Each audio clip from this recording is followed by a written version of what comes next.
पूनम की शादी को महज 10 दिन ही हुए थे, लेकिन इन दिनों में पूनम सबको समझने की कोशिश कर रही थी कि कौन कैसा है। एक रोज पूनम घर में अकेली थी और पूनम की सास कुंती भी किसी काम से बाहर गई थी और पति तो काम पर गया हुआ था। अरे पूनम, घर के सभी लोग कहाँ गए हैं? माँ तो मुझे कहीं दिख ही नहीं रही। जी भाई साहब, माँ जी कहीं बाहर गई हैं। अच्छा, तो तुम घर पर अकेली हो? डरो मत, मैं हूं ना तुम्हारे साथ। मेरा मतलब, मेरे होते हुए तुम्हें डरने की क्या जरूरत है? मुझे तो इन पर पहले से ही शक था, लेकिन अब तो यकीन सा हो रहा है ये सच में कैरेक्टर लेस है। तभी इनकी बीबी ने छोड़कर चली गई। कोई काम हो तो बताना पूनम, मैं हर काम बहुत दिल से करता हूँ। जी नहीं, मैं काम कर लूंगी। आपको कुछ चाहिए क्या? हाँ, जो चाहिए वो तुम समझ कहाँ पाओगी। जी कुछ कहा क्या भाई साहब आपने? अब रमेश बर्तन धो रही पूनम को पीछे से पकड़ लेता है। पूनम, मुझे तुम्हें खुशी नजर आती है। बस एक बार मुझे अपना लो, मैं तुम्हें अजय से भी ज्यादा खुशी दूंगा। ये क्या कर रहे हैं भाई साहब? मुझे छोड़ो, छोड़ो मुझे। ये आप क्या कर रहे हो? नहीं नहीं पूनम, मैं तुम्हें कैसे छोड़ सकता हूँ? तुम तो मेरी जान हो। डरी सहमी हुई पूनम खुद को कमरे में बंद कर लेती है। अब रमेश कमरे के दरवाजे के पास बैठा हुआ पूनम को आवाज लगाती हुई कहता है। कितने प्यार से कह रहा हूँ, मेरी हो जाओ पूनम। जो खुशी मैं तुम्हें दे सकता हूँ, दुनिया का कोई और इंसान नहीं दे सकता। मैं तुम्हें किसी भी चीज की कमी नहीं होने दूंगा। चलो अब बाहर भी आ जाओ, डरो मत, मैं तुम्हारा जेठ हूँ। रमेश की इस हरकत को देखकर पूनम तो हैरान रह जाती है कि जो भी अभी उसके साथ हुआ सच में वो उसके जेठ ने किया। अब करीब शाम के 4 बजे कुंती घर आती है और वो घर आते ही अपनी बहू को आवाज देने लगती है। बहू, तूने बर्तन साफ नहीं किए और कहाँ थी? कब से तुझे आवाज लगा रही हूँ। अरे माँ, पूनम की तबीयत खराब हो गई थी तो मैंने ही कहा थोड़ा आराम कर लो। अब तो ठीक है ना तेरी तबीयत बहू? थोड़ा चाय बना लाती, बहुत थक गई हूँ। अब डरते हुए पूनम किचन में जाकर चाय बनाती है और अपने पति अजय के आने का इंतजार कर रही होती है। थोड़ी देर बाद अजय काम से लौटता है और पूनम को परेशान देखकर कहता है। क्या बात है, तुम इतनी परेशान क्यों लग रही हो? माँ ने कुछ कहा है क्या तुम्हें? तबीयत तो ठीक है ना? नहीं, माँ जी ने कुछ नहीं कहा और मेरी तबीयत भी ठीक है। लेकिन मैं आपको कुछ बताना चाहती हूँ, पर मुझे समझ नहीं आ रहा कि मैं आपको कैसे बताऊँ। अरे, अपने पति को बताने में क्या इतना सोचती हो तुम? बोलो ना, क्या बात है? तुम पागल तो नहीं हो गई ना? तुम क्या बोले जा रही हो? अरे भैया हमारे पिता समान है और तुम उन पे ऐसा इल्जाम लगा रही हो। तभी तो मैं सोच समझकर आपसे बोलने की बात कर रही थी। अब ये बात पूनम की सास कुंती को भी पता चलती है और वो भी पूनम को ही भला बुरा कहती है और अपने बेटे रमेश का ही पक्ष लेती है। आज तक मेरे बेटे पे किसी ने उंगली तक नहीं उठाई। आज की तू आई मेरे बेटे के बारे में ऐसा सोचकर बोल भी कैसे सकती है? अब अगले रोज विमला का कुंती के घर आना होता है। अरे कुंती, कहाँ है तू? यही तो तेरे सामने बैठी हूँ और तुझे दिख नहीं रही क्या? अरे कुंती, ये सब क्या देखने को मिल रहा है? तेरी बहू ऐसी है, मुझे पता ही नहीं था। कैसी है मेरी बहू? क्यों, तूने मेरी बहू नहीं देखी है क्या? ये बता, और क्या हुआ है ऐसा?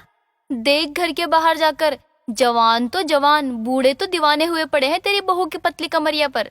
तू भी ना विमला, आज बुढ़े वाला पैक लगा कर आई है क्या? विमला के कहने पर कुंती बाहर जाकर देखती है तो सच में बाहर बूढ़े जवान सभी कुंती के घर की बालकनी की तरफ देख रहे थे।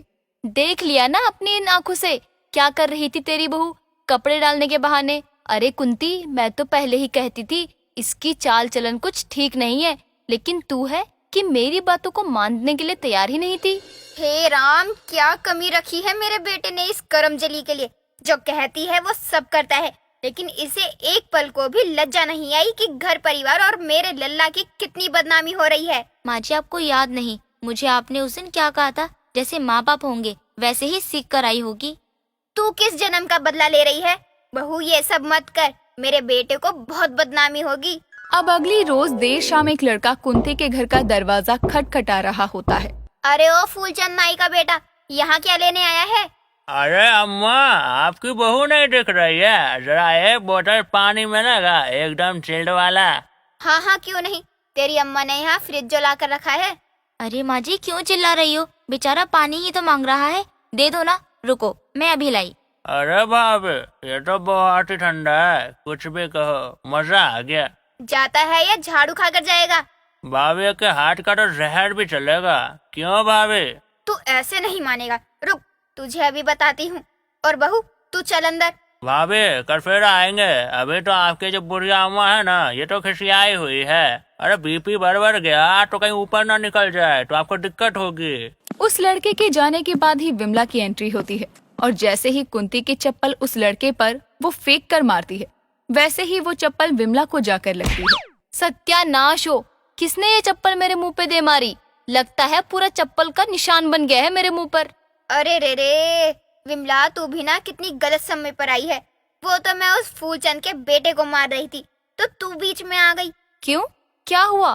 कहीं उस फूलचंद का बेटा तेरी बहू के कमरे से तो नहीं निकला है? अरे शुभ शुभ बोल विमला, तू भी ना जाने कैसी ओछी बातें कर रही है। पूनम तो जानबूझकर ऐसा कर रही थी। अब वो अपनी सास की भी नहीं सुनती और ना ही अपने पति की एक भी बात मान रही थी।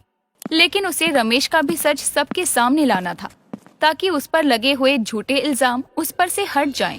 आज माँ जी घर पर नहीं है तो हम घंटों बातें कर सकते हैं और मेरा निकम्मा पति भी ऑफिस गया हुआ है। माँ आज घर नहीं है, ये अच्छा मौका है इसे सबक सिखाने का। मेरी बुराई करेगी और मोहल्ले के बूढ़ों को रिझाएगी। अब कुछ समय बाद पूनम को अकेला देखकर रमेश हॉल में आता है और पूनम का हाथ मरोड़ता है। क्या बात है, आजकल तुम्हारे पर निकल आए हैं? क्यों, अपने घर का गबरू जवान जेठ तुम्हें पसंद नहीं आ रहा? और पति को तो तुम भाव ही नहीं देती, लेकिन मोहल्ले के उन ठरकी बुड्ढों को जवानी आ रही है जिनकी एक टांग कब्र में है। छोड़ो मेरा हाथ वरना मैं चिल्ला दूंगी। हाँ क्यों नहीं, चिल्लाओ तो सही, मैं भी देखूं कौन आता है तुम्हारी आवाज सुनकर। माँ जी आ जाइए बाहर। माँ आप यहाँ, लेकिन आप तो कहीं। पूनम कुंती की बात मानती है और वो मोहल्ले में लोगों को तब तक नहीं रिझाएगी जब तक कुंती भी उसकी बात मानती रहेगी। मजबूरन कुंती अपनी बहू की बात मान तो जाती है, लेकिन रमेश का सारा सच सबके सामने आ जाता है। बहू मैंने तुझ पर शक किया, मैंने तुझे कितना भला बुरा कहा, मुझे माफ कर दे। माँ ये झूठ बोल रही है और ये मुझे फंसाने की कोशिश भी कर रही है। मुझे तुझसे ये उम्मीद नहीं थी। तूने जो भी किया, तू अभी के अभी बहू से माफी मांग। मुझे किसी से कोई माफी नहीं मांगनी है और मैं अभी के अभी इस घर को छोड़कर जा रहा हूँ। तुझे जहाँ जाना है वहाँ जा शौक से। मेरा ऐसा बेटा होने से अच्छा तो तू मर ही जाए। माँ जी मुझसे भी जाने अनजाने में कितनी गलतियाँ हुई हैं, उसके लिए मुझे माफ करना। बहू गलती तो मुझसे हुई है, जो मैंने तुझे गलत समझा। इस तरह गलत चाल चलन वाली कुंती की बहू जो गलत उसके साथ हो रहा था वो सब रोक देती है और गलत चीजों की वजह से ही अब उसके अंदर बहुत सुधार भी आता है।